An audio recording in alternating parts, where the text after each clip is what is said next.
بسم الله الرحمن الرحیم.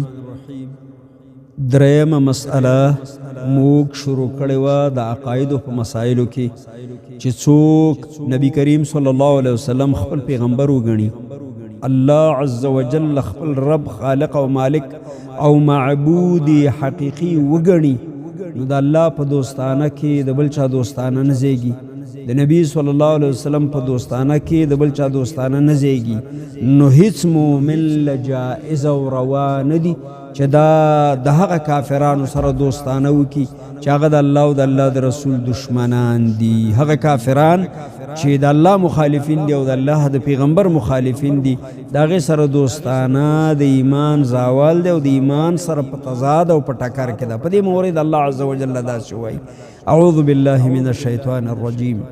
سورة المجادله 22 نمبر آیت کې الله فرمایي: لا تجد قوما یؤمنون بالله واليوم الاخر. مندبنه کې داسې ولسو قوم چې یو لوري ته ایمان لري په الله او د الله په پیغمبر، والیوم الاخر او په ورځ د آخرت باندې، مندبنه کې داسې خلک بل طرف ته یوادون من حاد الله ورسوله، چې دوستانه کوي د هغه خلکو سره چې هغه مخالفت کوي او کاږه چلیږي د الله او د الله د رسول سره.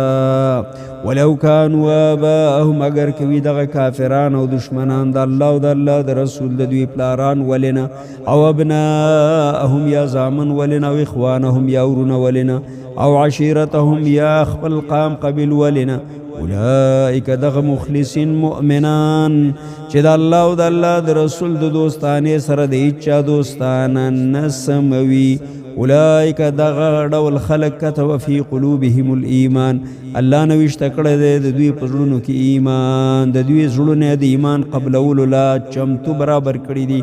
وایدهم بروح منه، الله تایید کړی دی د دغسې مؤمنانو په خپل رحم سره یا په جبریل علیه الصلاة والسلام سره.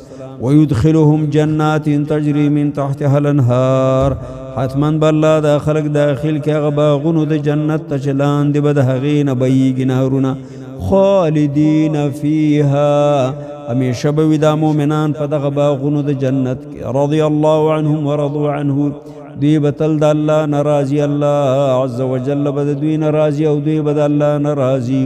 اولئک حزب الله، دا طرفداران د الله دي، دا ډله د الله ده.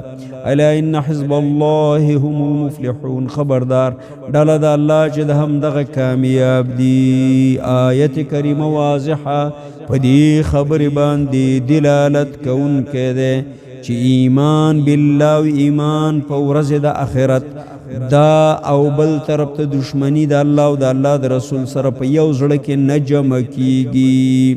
که څوک مؤمن په الله او په ورځ د آخرت هغه به دشمنی راکاږي د کفرو سره، د بېدینانو سره، او چې څوک دغسې نه وي نو بیا به هر څه د په زړه کې ځای نیسي. آیت کریمه کې بشارت دی دپاره د مؤمنانو چې مؤمنانو په خپل ایمان باندې خوشحاله شئ او د الله نه راضي اوسېږئ. تاسو په الله قدرمن یاستئ څو پورې چې د خپل ایمان نه په شا باندې نه یاستئ تللی. او الله عز وجل فرمایي د مؤمن شان بدای که د الله او د الله د رسول په مقابل کې پلار، نیکه، ورونه، بچیان وغیره ټول هم ودرېږي، نو دی به هغه ټول غورځوي او الله رسول به اخلي، د هغې مینه به اخلي، د هغوی تابعداري به اخلي.